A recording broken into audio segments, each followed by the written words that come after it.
Hello, I am your host Manny, and you are watching PA Chalk Up, the podcast tailored for coaches of all things strength and conditioning and sports performance. Today we have Oscar Moreno as our guest. Oscar is the business development manager for McLloyds GPS tracking company, who revolutionized how we access athletes' data in real time. They have their own pod where you can get real life data right there and then. In this episode, Oscar provides us with insight from integrations of speed development, profiling speeds and athletes, as well as spotlighting the potential of GPS tracking in facilitating seamless return to play strategies. Join us every Monday as we drop a new episode with industry leading coaches and professionals within sports performance. Be sure to subscribe on your chosen podcasting platform so you can keep up with our journey and every release that we have. Hi Oscar, how are you doing? Good, man. Good. How you doing? Thanks for having me. Nah, it's all good. Obviously, we spoke a little bit offline. If you just let everyone know who you are and what you do. Yeah, definitely. My name's Oscar Moreno. I am the West Coast Business Development Manager with McLloyds Sport. McLloyds Sport is a GPS sports tech company. Originally a French company. Now we're based out of San Diego, California. So local California guy.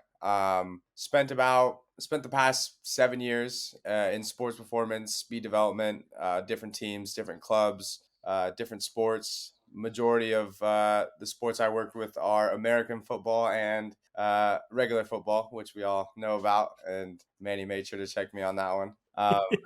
You had to. I had to. But yeah, just really, got a chance to first use GPS about 5 years back with Les Spellman. And he was kind of the first person to introduce me to GPS and really just decided to take the chance to bring that system into my environment. And it's really just been kind of up from there. Been amazing working with McLloyds Sport and just getting a chance to network and connect with coaches all over the world and get a chance to learn a little bit more about their setting and what they do, and also hope to see if GPS is a good fit with what they're doing at the time. But yeah, little backstory on myself, and once again, thanks for having me. Nah, that's all good. If you just give us like a little insight on how it was that you came about GPS systems and how you now use them compared to like the growing pains through going through it. Yeah. So originally came across GPS. Like I said, saw Les was using GPS. One of my buddies at the time went down and spent a couple weekends with Les, and during his combine prep, working with Brandon Ayuk and a couple of the NFL American football guys. Got a chance to really see how it worked in action with them. At the time, there wasn't too many coaches out there at all that were using GPS on the speed development side. As you know, GPS is something that's used heavily on the team sport side, but not something that was at the time used in a more of a sports performance private sector environment. At the time, me and my buddy had a facility, a gym that we were training out of together, and decided to just bring on the GPS and take a different approach with kind of how we use the system, diving a lot deeper into sprint profiling. The real time feedback was always super great to have with McLloyd, just because when you're running a live training session, you can always give back instant feedback to the athletes as far as how fast they're running, how much distance they're covering, how much high speed running we've done on the day. So a lot of different data points that we look to build off of in a live training session, which I think at the end of the day, the biggest thing is just the driving intent factor with the GPS, and I feel like every time we have the opportunity to put GPS on a new athlete or a new group of kids, you instantly see a different level of drive and a different level of insight and interest that you wouldn't typically get with just It's an say, extra body. yeah, would you say just having an athlete sprint 40 yards with or 40 meters with with no GPS, opposed to wearing a GPS, or I guess similar to timing gates or anything else that would give that feedback back to the athlete to where he can say, oh, I ran that one fast or ran that one slow. And then we can choose to compare, if you got 10 athletes that all run same age group, same position, what's the difference? Why is one athlete faster? Um, does it have a direct correlation with what they do on the field and how it impacts it there? So we take different approaches once we collect data, but I think it's a great starting point for everyone. If you take us through like what you mean by speed profiles and how it is that you analyze them through the GPS units. Yeah, definitely. So essentially with our GPS system, we have the ability to pull the raw data from the actual GPS pod. So, for example, if we're running a speed session out at the field, let's say we did 10 sprints on the day, I can then, once I'm finished with that session, I can export the raw files from McLloyd into our athlete management system, which will basically get a cleaner looking dashboard on what the essentially the session summary looks like, as far as how much distance we covered, what was the top speed on the day, how many sprints did we have, how much time did we spend in certain acceleration zones, how much distance did we cover in certain speed zones, where we can then dive specifically deeper into each sprint, and look at what the fastest run of the day, what the slowest run of the day, but also take a look at some of the different data points as far as, force output, power output, ratio of force, decrease in ratio of force, right? Which then helps us give us a little bit of a deeper insight on that athlete and the individual, and tendencies that we then know we could build off of. Yeah, when I was doing my research on McLloyd's, I did also see that you go into like sort of stride length, frequency, and all that stuff. How is that measured, and how is that applied for teams and athletes? Yeah. And just being really transparent, we'll look at, just because it's going to be that much more accurate on the video analysis when you do look at stride length or stride frequency.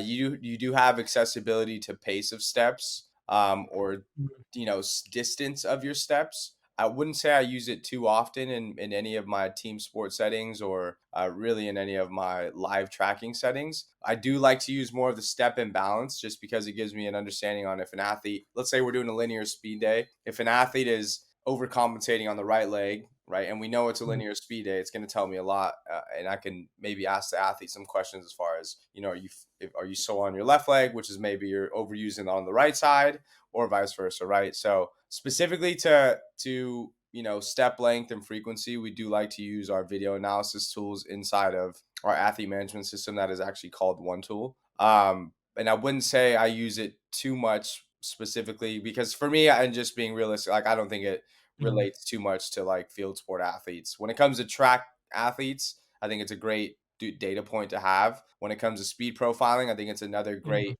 indicator to understand. For me, it's very simple. Speed comes down to speed over distance over time. Like, at the end of the day, if I can get you to cover more distance in less time, you're going to be that much faster, right? And when it comes to field sport athletes, it's all about creating separation or closing down space. So for me, I like linear speed as a baseline to build off of, because at the end of the day, Mhm. most athletes have never gotten the chance to actually train speed unless they ran track. So for me, I saw a huge, huge just drop off in understanding how to project your body through space, how to attack back, how to switch the limbs, how to, be in control of your lumbar spine while moving, right? What feels comfortable, what's weird, and then when you get to the other side of deceleration mechanics, right? And what that should feel like. How do you drop your hips? How do you attack, the ground in front of you?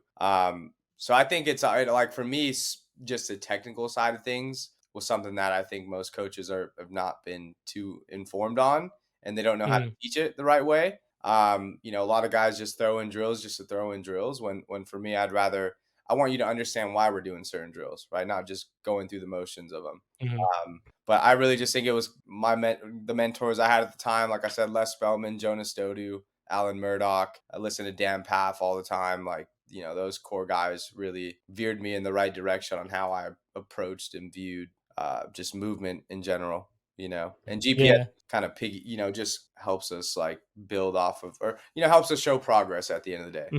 100%. The reason I asked is, sorry.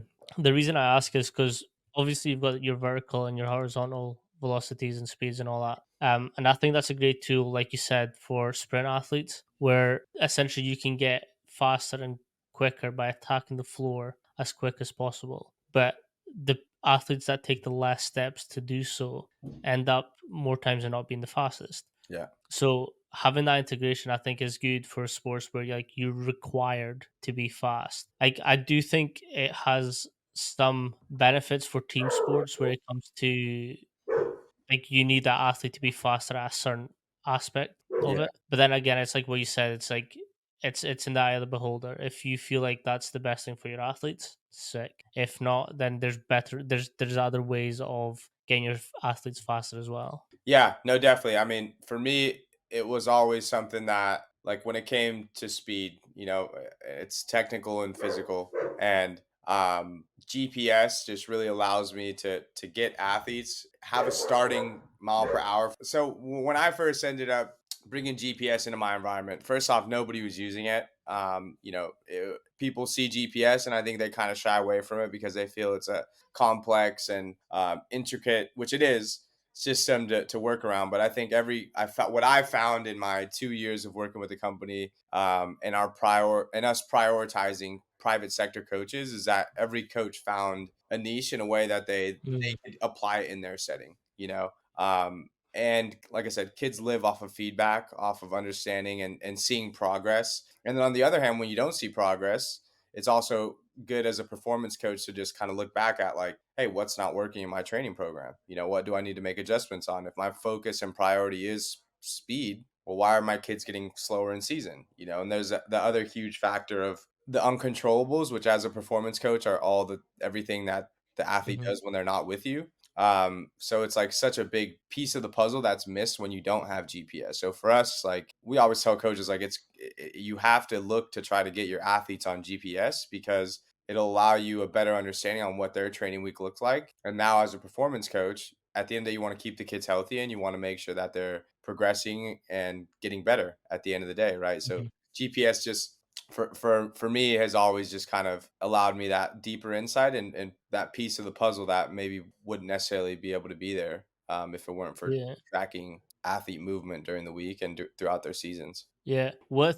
So you've collected the data and you've got like this bank of sort of like their day, their week, their month. What is it that you then go on to do with that information, and how do you sort of improve, or when they need that sort of like deload weeks, how do you manage all that? Yeah, I'll give you a scenario with just one athlete because he's been my most consistent guy since like eighth grade, which is like middle school, and then now he's in high school. He's in his second year of high school.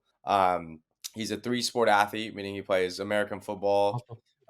When the school year starts up, he transitions into basketball, and then he's in baseball, and he's also running track right now. So his workloads are crazy high throughout the year. He almost gets no breaks because he goes right from playoffs and football finishing to the next week starting basketball, and he has no kind of, which is fine. Like, he's a sophomore. For me, you got to be able to just, if that's that time where you just got to be diverse and do everything. That's the kind of coach that I like to always tell my I athletes agree. to be like, I agree. to do everything. You can't just be a baseball guy and just throw all the time, or a American football guy and just do that. Like, you have to be diverse. But anyways, with him in football season, and I'll just give you an easy scenario. Like, we were able to get him on GPS Monday through Friday, from practice Monday through Thursday to game day on Friday.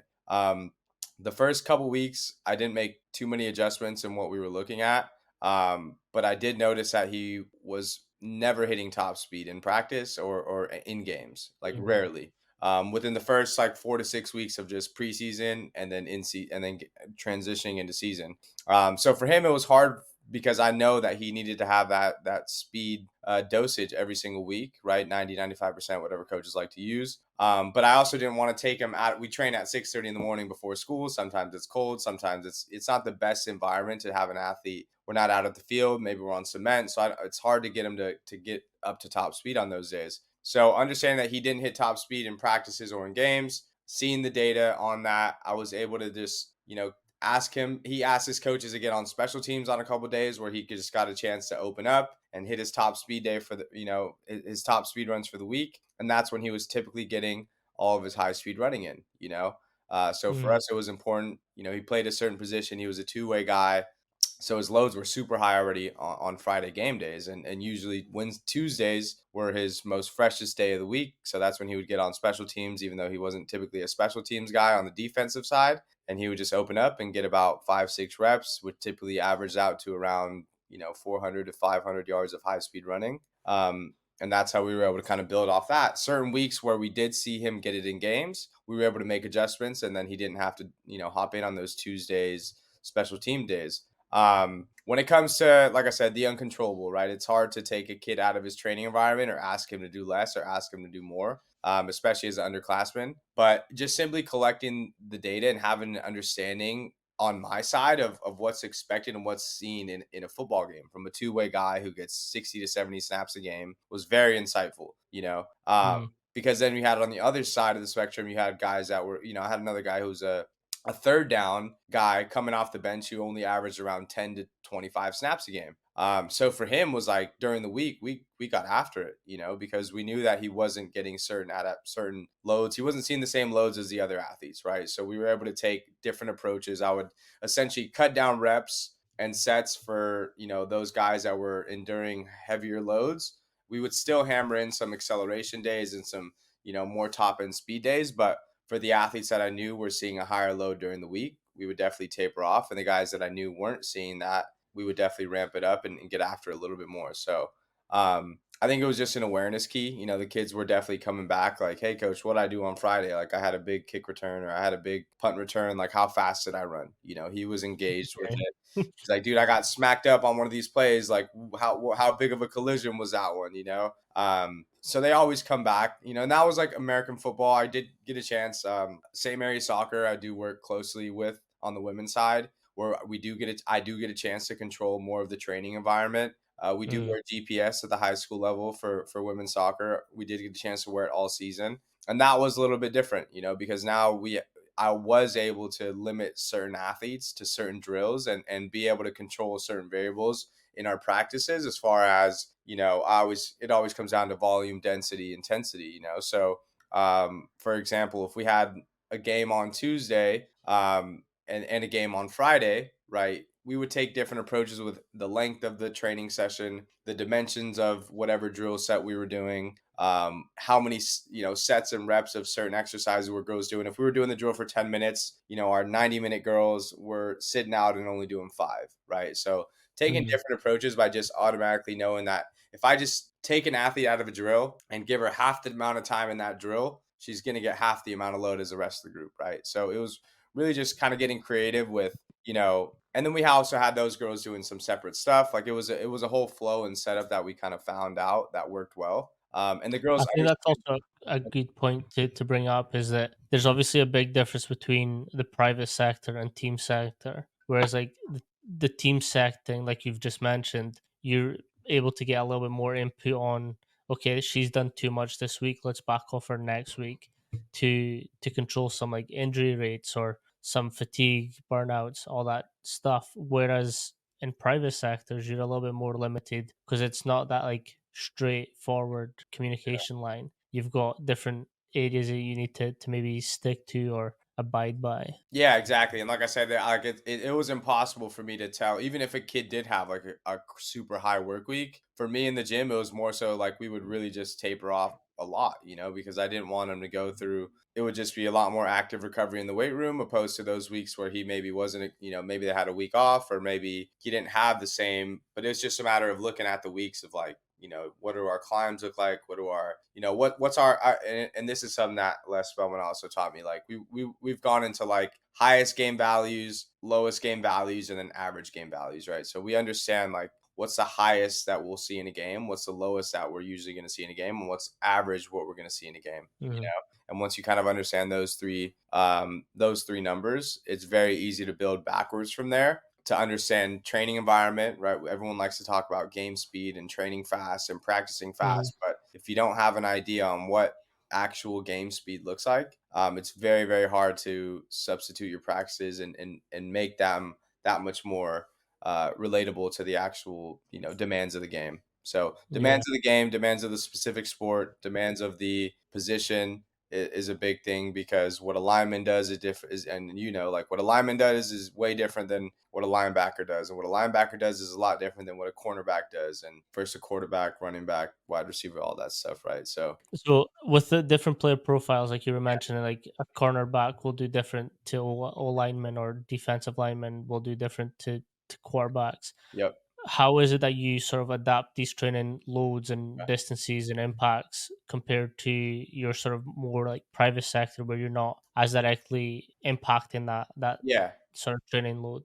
Okay, I got you. Yeah. So definitely on like the team side, and I'll just talk more about football, as far as European football, soccer, You can because call it soccer. I was yeah, messing. yeah. Soccer, just because that is a sport that I work a little bit more directly on the team side. I haven't yet had the opportunity to work with football on the team side to where I can make adjustments within the training setting. I do have a lot of coaches that I do interact with on the football side that we have those conversations, and it's great to hear how they make adjustments in the training session. But to start off with soccer, like your wingers are typically going to have a lot more high speed running in the game. So let's say, for example, your wingers are going to have about anywhere between 400 to 700 yards of high speed running per game. Your center backs and your central midfielders will have closer to around 100 to 200 yards of high speed running. And then depending on what formation, but typically the people up top don't drop back too much, so they aren't really seeing too much high speed running either. But the way that we would go about it in the off season, early off season, is that now that we, like I said, we have those highest, lowest, and average game values. We always look to try to work athletes on certain days up to about let's say like 110% of like game load, 110, 120% of game load, so that they're over prepared, right? Our Hmm. focus was always over preparation for individuals and groups. That should be Soccer the is goal with any team or athletes. say that. That should be the goal with any team or athletes. Yeah, no, for sure, man.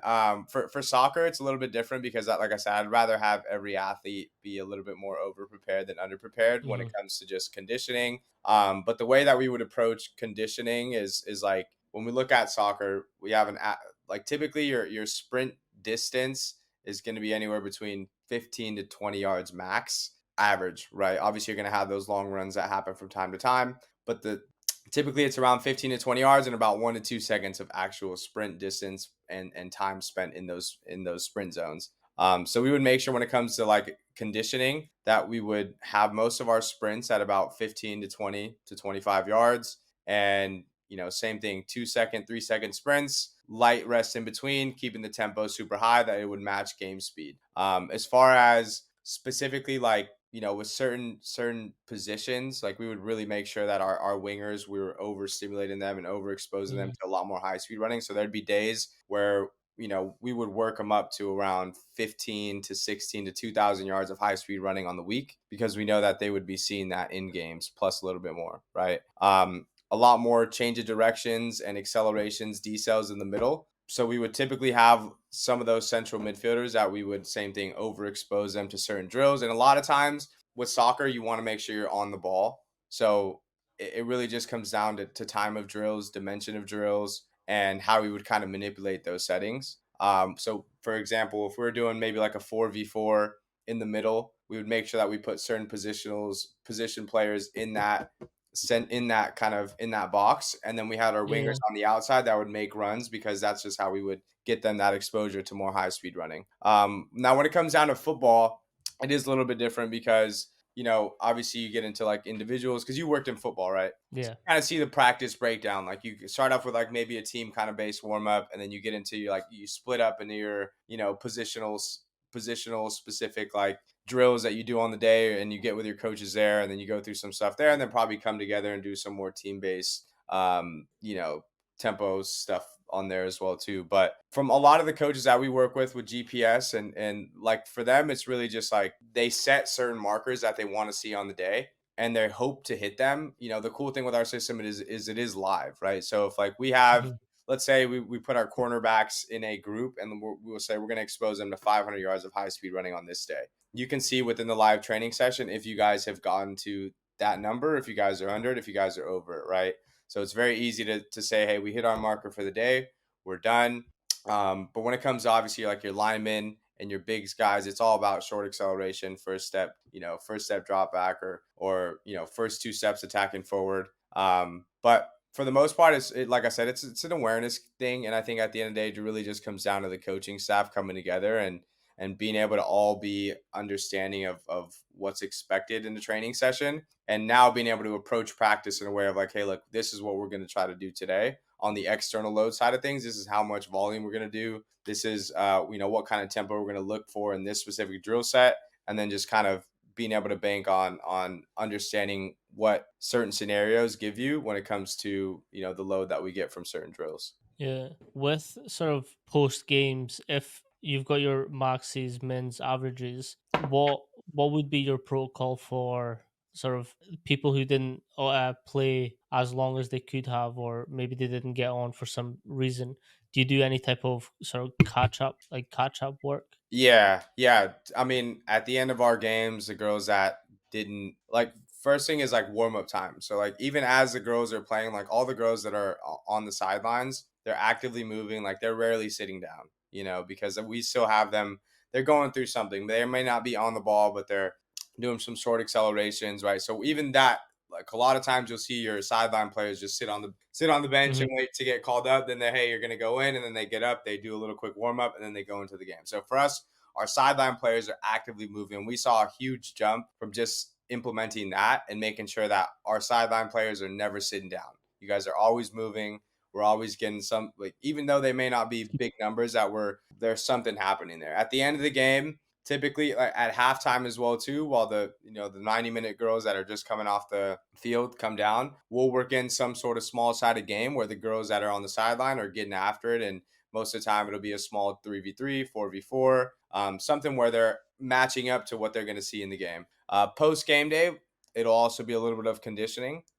Typically we'll look for we'll open up the distance a little bit more and have them go typically like 60 to 70% of their max speed, and they'll do some tempo runs up and down the field. So even just by doing that, we saw some numbers even up. Typically post game day, like the next day is where we would split up the athletes. So while the players that played anywhere from like 60 minutes plus, they'll get into one group and they'll have more of like an active dynamic warm up, where they'll go through some more ground based mobility stuff. We like to do the 18-yard box warm up where they're literally just like jogging around the 18, and then on each corner they're doing some sort of, whether it's a lunge with the reach or something, right? And then we have a group two that was the players that didn't have too much playing time, and with them we'll have a little bit of a quicker dynamic warm up, and then we'll just get into some more small sided games with what we do there. And we saw that as the weeks kind of went on, we started to have a less of a gap between where Mm. these athletes. The thing is that there's never going to be an even matchup, but the goal is to bridge the gap a tiny bit more, right? If we're usually 90-minute players and then girls coming off the bench, I wanted to try to get to here opposed to, the big gap there. So for Mhm. us, it was just kind of closing the space there.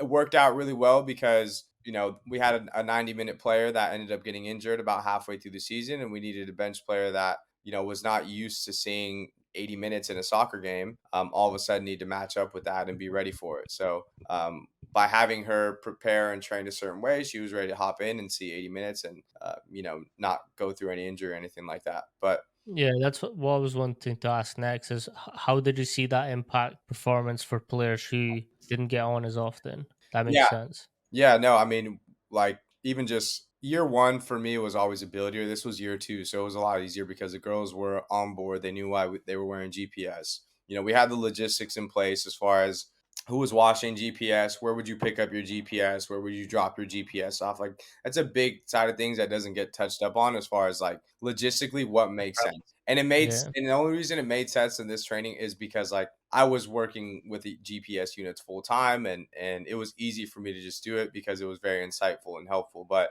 in other training environments, especially at the high school level, you have maybe one S&C coach that covers 15 different team sports, and ask them to add in GPS sometimes isn't realistic. But I think there's always time for when, for us, it's all about injury prevention. It's all about player awareness. It's all about development. We seeing the girls that started off freshman year at 15 miles an hour and now are touching up to 17, 18. Like it's great to see that everyone is getting faster, and we have the proof in the pudding at the end of the day, Mhm. right? We also had a girl like, just for example, potentiation activation in the warm up is such a big thing with soccer. A lot of times you run through this little 50%, excuse my language, half assed warm up, and then all of a sudden get into full game speed. And like, we're not ready for that. So understanding how we can approach that 5 to 10, 15-minute warm up period in a lot more of a specific way, as far as like making sure we're actually getting our heart rate up to the heart rate, like to where we need to be at. Same thing with like how fast we run in the warm up. We saw a lot of times like warm up girls are running 10, 8, 9, 10 miles an hour, and then all of a sudden go start the game, and their first sprint of the day is like 17, 18, right? Like that's a big jump. So making sure that we're prepping and warming up the right way, it was always super big. And then being able to look back at any injuries that happen is to just see what was the difference, right? Did this athlete get exposed to more high speed running than other athletes? Like, you can always find a lot in the training data, Mhm. working backwards from injuries, and then especially during return to play, getting them back to their respective loads and intensities that they're used to seeing, and not throwing them in the fire when they're not ready for that. Yeah, can you talk a little bit more, like expand on that a little bit with sort of returning to play and how that then matches up with catching up their conditioning and speed and loads to match up to what they were doing before? Yeah, definitely. One of the things that I've seen, and at the end of the injuries happen from overexposure or underexposure, right? It's pretty simple. And when you have an athlete that, let's say, she pulled her hamstring, week one, and then she goes and sees a PT and does all her whatever stuff with the PT, and then she gets cleared by the PT to get put right back into sport, and then all of a sudden she's back training with the group. She's not going to limit herself at all as an athlete, and she's back in there pushing herself and doing everything right back up to speed as the rest of the group, right? So where there has to be a little bit of a progressive overload approach as far as how much we expose athletes in week one versus week two versus week three versus week four versus what, now she's completely ready to be back, so for us, it goes back to the highest, lowest, and average game values, and if we know that typically an athlete as a central midfielder is used to seeing 4 miles in a soccer game, 500 yards of high speed running, 100 accelerations, 100 decelerations, 60 changes of direction, right? We have these different numbers we can build off of and say, hey, look, week one, we're going to expose her to, let's say, 30% of game speed, right? And this day will be the target that's what we choose to target, right? And now every week we have a different approach with how we can build that athlete up a little bit more to where you're just not throwing her into the fire too soon, too early. And she's not ready for it. But typically, like, for example, high speed running is going to be what we like to typically use with like high speed running, decelerations when it comes to hamstring injuries, sprints above 75% of their max speed, and just being able to simply show that this is how much we did today and this is what we were looking to target on that day, right? Okay, now following the next day tomorrow, how much are we going to look to have her do that day, and it is really Mm, just kind of like every athlete is different. You have some like so many different scenarios, but I think the biggest thing is just like awareness and always coming back down to having that objective data that can show you whether you did too much or too little, because mm, it's almost impossible to say. Obviously you have like the eye test, or you have the, hey, how are you feeling today test, but one thing that I've learned with like sports and athletes in general is even if they're fatigued, tired, sore, if they're battling for a position, if they're in this kind of, they're always going to tell you they're okay and that they're ready to go. And, they're very rarely going to limit themselves to practicing less if you don't ask them to do it. So mhm, with return to play, I think it was always looking back at where that athlete was at before and making sure that when it comes down to like looking at a whole practice week, you can break that down into not just looking at one day, but being able to say, okay, this athlete at her highest week had these amount of accelerations, these amount of decelerations, these amount of change of direction, this amount of high speed running, this amount of distance covered. We need to make sure that we do 30% of that in week one, right? So it's very easy to say when you've got to 30%, doesn't matter if it was on the Tuesday, if it was on the Thursday, if it was on the Friday, she hit those numbers and you need to be okay with just cutting her off because she may not mm, be ready for it, So we build backwards from understanding where they were at before and then making sure that we build up in the right way and eventually, once again, get them to that overexposure to where they're, and for me, one of the things I learned with injuries, like injuries are great. Like it's hard to say that they're a good thing, but for me it's always a big learning lesson because we know that we like that athlete was pushed to their absolute max, right? Obviously a different kind of contact ACL injury is different, but when it comes to like any soft tissue stuff, it was mm, most of the time due to just overload of a specific thing that they were doing, whether it's acceleration, sprints, decels, changes of direction. There was an overstimulus at some point in the training that led to her body not being, prepared for it. mhm. And then So again, you're talking more about like the injuries that are quicker to come back from, not so much ruptures and tears. yeah, for sure. Like when it comes to ruptures and tears, I think that you take an even more detailed approach, right? With looking at even more indicators as far as, collisions and step imbalances, and really using your video analysis in your coaching eye to determine, because a lot of times athletes coming off of those really more intense Achilles, ACL, injuries like that, like they're a lot more preservative. And a lot of times it is more of a mental thing of them just trusting themselves to get back, because you can take any approach you want as far as like, how much you want to load them into. But if they're not mentally bought in and ready to like Mm. go in and do that exercise, you might end No up idea. getting another injury as well too, right? But I think it's just as important when it comes down to, right, because you could have total volume of accelerations, but then you look at the intensity of those accelerations. Same with decelerations. You could have typically an athlete that will see 100 accelerations above 2 meters per second squared in a soccer game, but maybe they only saw 10 to 15 above 4 to 5 meters per second squared, right? So there's a big difference in looking at total volume and then rate of intensity of those excels, decels, sprints, changes of direction. How do you cue someone to try and achieve those higher numbers? Higher numbers as far as far as like what we see in those accelerations and those kind of things. Yeah. Yeah, I would say it goes back to understanding your athletes and understanding what drills you're doing, because a lot of times like we saw our highest accelerations in a practice setting come from like our cat and mouse games, come from our, more competition based games where like athletes just want to compete. It's very Mm. hard to tell, like, and then it's also an awareness thing too, right? Like the instant feedback is key. We get a girl to line up on the line and we say like we test a lot of different, like, hey, who's going to be the fastest backpedaler, who's the fastest skipper, who's the fastest 10-yard sprinter, who's the fastest 5-yard sprinter, so we do a lot of 5-yard sprints, a lot of 10-yard sprints, and we give them an acceleration number and a top speed number. So they'll know, okay, cool, on that max effort sprint, it's very easy to drive intent and give feedback and to tell a girl, hey, that was a sprint or that was an acceleration at 3 meters per second squared, and you only ran 8 miles an hour, right? I need you to accelerate harder Mhm. and you're going to run faster. So I think the live feedback instantly, like without even introducing any competition based games, like nobody wants to be the slowest on the pitch or on the field. And when when the girls know what days we look to achieve certain speeds, like we've got in a really good workflow where like I don't even need to be by the computer or by the GPS pods. The girls know that they're going to pick up their vest, pick up their pods. They have 2 to 3 sprints to run, their top speed on the day, and they're going to go back to the computer, look at what speed they hit, write it down into their little notebook for the week. But it's just Mm. creating that culture of Yeah.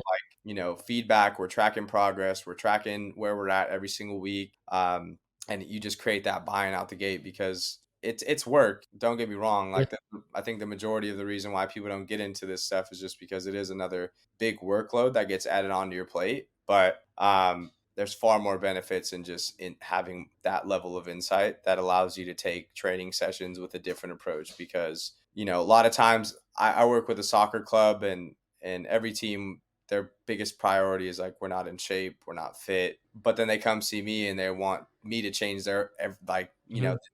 the kids get me for 30 to 45 minutes a week, opposed to their with their respective, training core for the 4 or 5 hours a week, right? It's the 45 minutes that they're with me isn't necessarily just going to change their conditioning. You need to change the way that you approach training and the drills that you do and the intensity that you drive behind everything that you do, right? Like most coaches get to the field and they just come up with their practice plan like in their head, 100%. right then and there. Have an approach, and like, even if you're not wearing GPS, have an approach and understand why you do things, how you do them, when you do them, and what the outcome of those exercises are. 100%. I think that's why periodization is such an important element.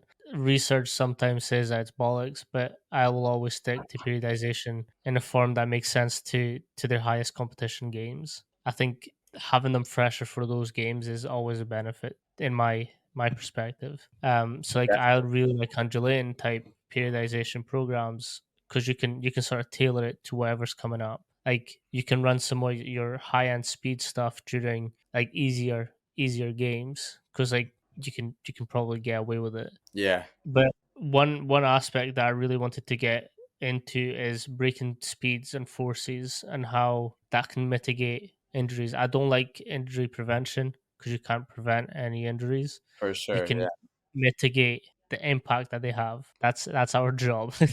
Yeah. No, yeah. And I mean, I've been fortunate enough to say that, like, in the 5+ years that I've been prioritizing speed development, I have yet to have anyone pull their hamstring, during a training session, or anything like that. And I think it's just simply like a baseline starting point for any coach is just like whether it's a stop, whether it's a hand watch, whether it's whatever it is, like start tracking a certain level of speed to find a way to drive intent and get your athletes to run fast more often, because I think Mhm. that as a performance coach and especially a S&C coach, like a lot of times we prioritize weight room stuff. But depending on the sport, I think soccer is a very hard sport because the way it is out here in the States is a very money driven, like you want like as a club you want your athletes to play soccer year round, and there's no strength and conditioning program built within the club, so the athletes spend 4 or 5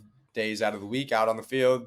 They play 2 to 3 games on the weekends, and they haven't ran top speed once, but their Mhm. loads and their volumes are crazy high, like their adductors and their groins are always hurting because all they do is kick the ball all the time. And the last thing a coach wants to do is have them play less soccer and get into the weight room. Like coaches hate to hear when they ask me like, "Hey, my kid's dealing with, a growing injury," and like, "Okay, well, did he practice today?" "Yeah." "Well, why?" "Well, he said he would just use his left foot." "Oh, well, okay, why don't you get him into the weight room?" "Oh, well, there's no time. He doesn't like to go to the gym." I mean, there's only so much that you can do, but Mhm. yeah, I think that when it comes to just like I think every sport is different. I think the culture around every sport has definitely been built up to be something that it's not. Like even with baseball, we train speed when baseball isn't typically a sport that you would look to train speed at. Just had a conversation with a coach who prioritizes baseball, semi-pro, and professional athletes, and just doing interviews with some of those guys, and like they never train speed, and then they go out, they hit a ground ball and they run to first base and they pull their hamstring because they haven't ran fast in 3, 4, 5, 6 weeks, who knows how long, I think speed needs to be prioritized, speed needs to get tracked, and you need to have more of an approach on the technical side. And I think every S&C coach, movement is this the pillar of all Mhm. things, like if I can teach an athlete how to decelerate well, and I can teach him how to accelerate well, and I can teach him how to get into certain angles and shapes, like he's going to be that much more efficient on the field. 100%. With sort of accelerations and decelerations, sometimes like you can achieve like 3, 4, up to 6 times their body weight and that braking force. How do you sort of approach that with your individual athletes and team athletes? Yeah.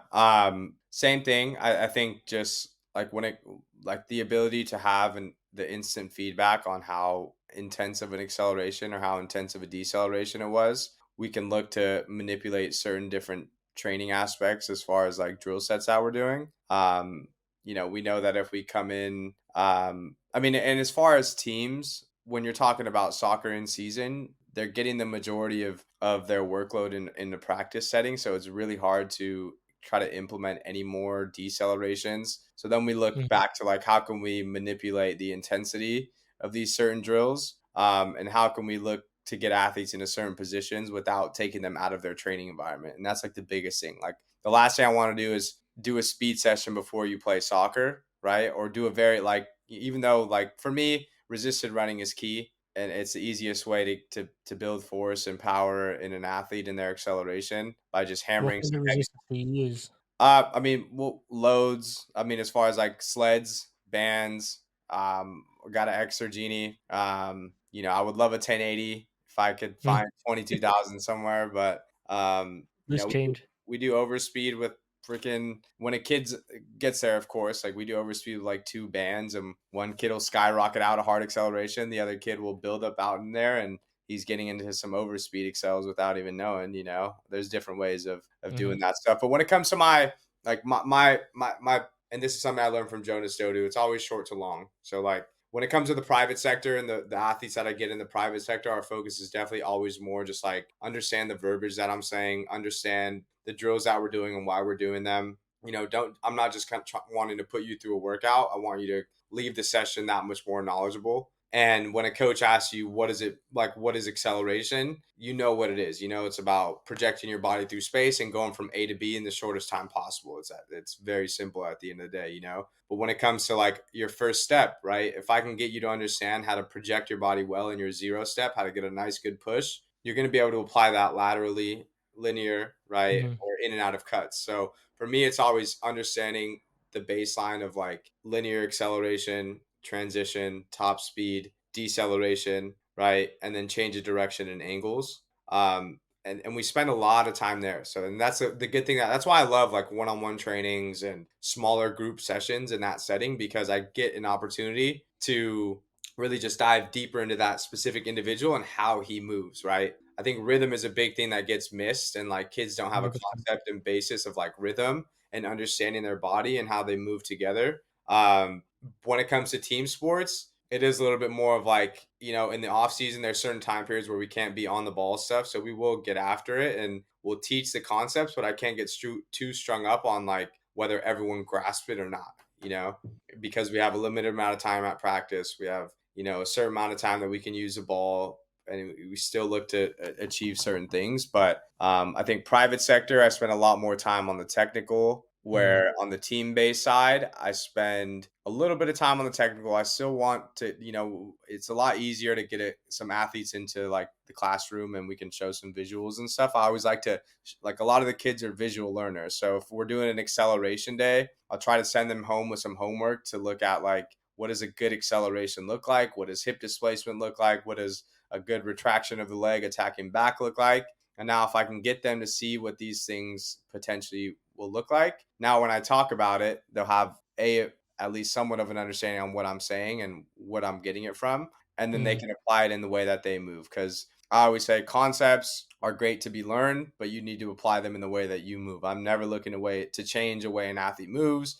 I'm a very firm believer that like everyone has a specific and comfortable way of them moving the way that they like to move, but I need you to understand concepts and apply them into your setting in the way that you feel comfortable doing it.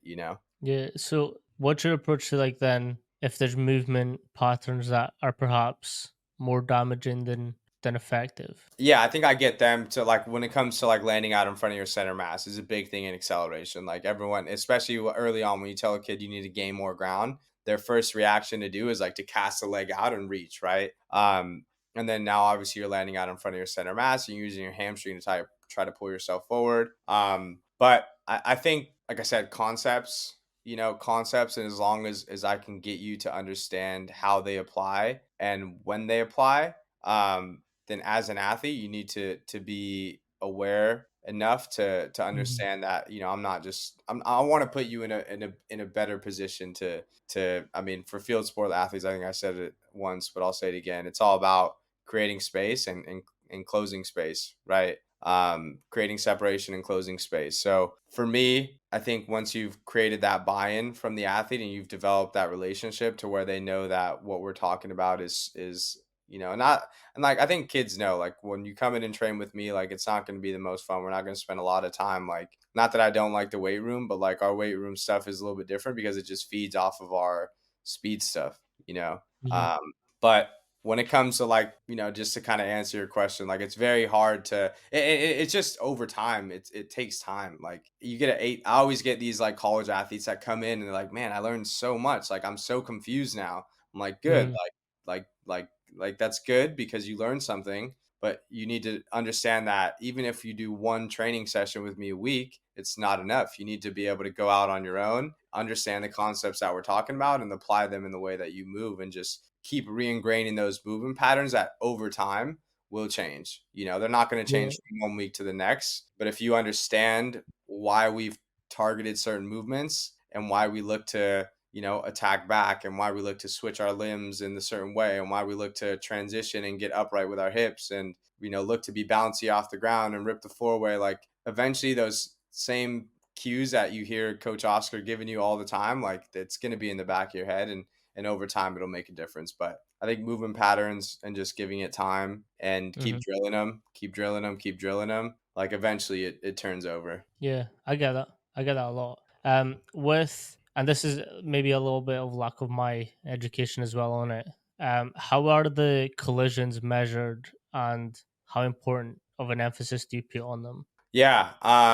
So the collisions are measured in more of like a, like, because essentially the GPS unit just has like an accelerometer, and it has like it detects impact, right? It doesn't really understand like the direction of the impact. It just detects impact on the body. So That and I can fast rate, slow down. yeah, and I can even kind of bring it up if you wanted to, but it is more of just like because the way that we look at collisions, you can look at collisions in like certain ranges. So we have like a max, like we have number of collisions, we have max collisions, we have max collisions in certain zones. But it's typically like the way that I'm just trying to find the collision zones here. Like you can kind of make your own collision zones, which is Mhm. also cool. But it is detecting it at a threshold of like grams. So it's really hard to Okay. say like yeah, it's really hard to say like how I applied in my training setting because I don't necessarily think like I look to when it comes to like return to play athletes, it is definitely something that we look for. Like intensity of collisions above like 10 grams is like a pretty intense collision. So as we're working an athlete, let's say from like an ACL perspective, we definitely search to like get them exposed to certain amount of collisions and the degree of those collisions at certain periods of like their return to play. But I wouldn't say I prioritize those collisions too much. It's more of an awareness thing as well too. Like Mhm. if I see an athlete came from a soccer game at like 45 collisions versus like an athlete that had like 5 or 10, like I definitely know which athlete got a little bit more banged up on that day. But I don't think I apply it too much in my training setting. Mhm. Except for just once again, like I think average, maximum, and minimum, as far as like what we see in these different data points, we build backwards from there all the time. Yeah. How would that change for an American football athlete? Um, that's definitely different. Yeah, when it comes to American football, like collisions is big because obviously you want to make sure that that athlete can withstand those collisions. Depending on how many times they see it in a game. So off Mhm. season is great because we don't want an athlete to be typically used to being exposed in the preseason to like 20 collisions, and all of a sudden game time Friday night football or Saturday night football they're seeing 120, right? So with collisions in football and rugby it is a little bit more different because it is a I big was high. just about to ask, what's the Yeah, difference between the American football and rugby? yeah, it is a big high impact sport. So we do look to target certain amount of collisions once we get padded up and once we can expose them to certain things. And it's just cool to like, because I mean, I'm sure you see those drills where like the guys, they line up on two sides and they just go at it. Like, Mm. like those collisions are crazy intense.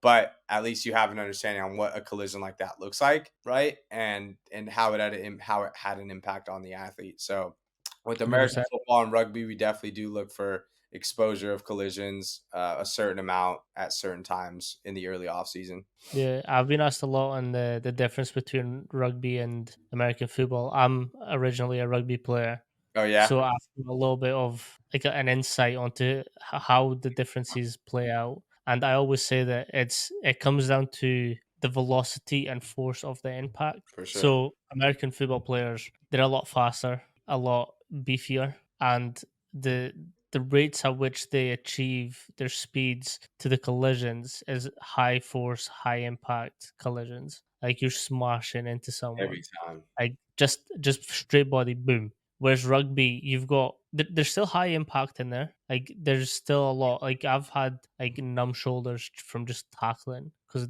force versus force, but they're slower. Yeah, They are slightly slower, and there's more controlledness to it. Like you kind of bring them down as opposed to like straight on head to head yeah. smash. So for me, it was Guys always that. come out. A lot of times you tackle with like two people tackle one, right? Yeah, Yeah, a lot of the times depends. It's depends on the like scenario. yeah, it depends who's running at you as well. If you've got prop that's managed to run like 5 meters gaining momentum, you need two people for that guy. Yeah, If it's like a wing that's running at you very high force, you can probably tackle him okay. yeah, If he gets past, you can always just give a little tap tackle, and that's sometimes does a trick. But like it's this impact of forces that comes from the velocities that people are running at each other from. yeah, yeah. No, yeah, man. It's football is definitely. I never played football, American football. My mom never let me. I think part of the big reason was due to the tackles. I did get a chance to maneuver around with a rugby team that was down from the UK. And I got a chance to go down to see LA Sevens and see just the Mhm. level of extremity of like that sport. Um, Sevens is a different ball game as well. Crazy, yeah, it is. But it's like, man, those guys take a big beating, and Yeah, it's there's no like, pads in rugby either. yeah, there's no pause exactly. It's like 40. What is it? 40 minutes on when you play like on the Oh, no, a pad that too, but pads. There's no oh, pads in pads. Yeah, no pads, man. That's the other or thing. pauses. That is a true fact as well.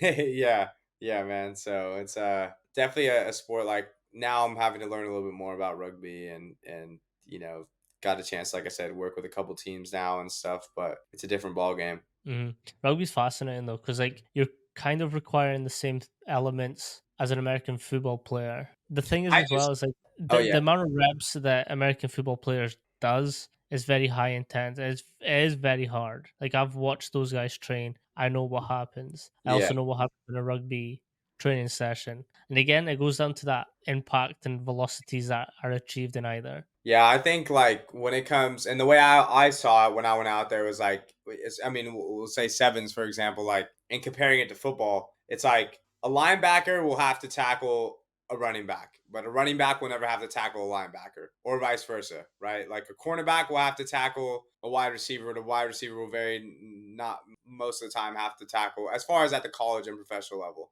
Mhm. When it comes to sevens, you have to be you have to be just as athletically and do good on the offensive side as you do on the defensive side, and it's so much more it's I mean to me it's so much more demanding because you're Mhm. expecting that you have to be a lot more well-rounded in the way that you're Yeah, doing everything. You have to be as that good is as that a is a very tackler good point. When as yeah. the positionings of American football are very specific to what they do. Whereas in rugby, you kind of have to, it doesn't matter where you are. Like a forward can tackle a winger has to tackle a forward. Exactly, It happens. exactly. No, thank you so much for coming on. I do appreciate the knowledge. I did also learn about collision. That was something that I had never really gone into with Yeah. GPSs. So thank you for that. Is there anything that you want to like give a shout out to or plug?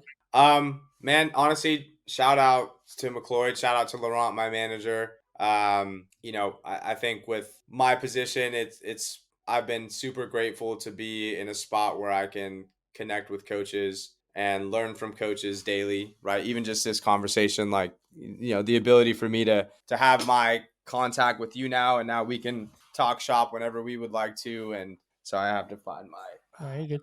my computer to die.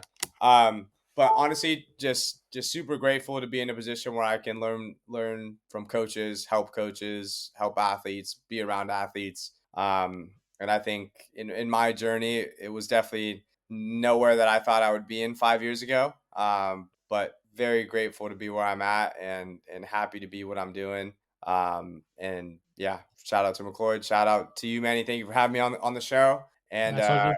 hopefully we can do a part two sometime soon. Well, that's I was going to bring that up, but before I do also want to give your Instagram a little shout out because you do actually have quite good content, and it's tailored to some really good learning resources that I've looked through and that I learned a lot from as well. So I think reaching out to you on that would be a good thing too. The second part to what that statement would be, I do want a second episode because we previously spoke about the more bike and other type of sports that you've sort of done, and I found that very fascinating. So I'd love Yeah, to get into that too. yeah, we'll see. I'm on a journey to see who the fastest athlete in every sport is. So please do follow along, man. Thank you for all the listeners. Thanks for having me, and we'll definitely have a part two. Appreciate you.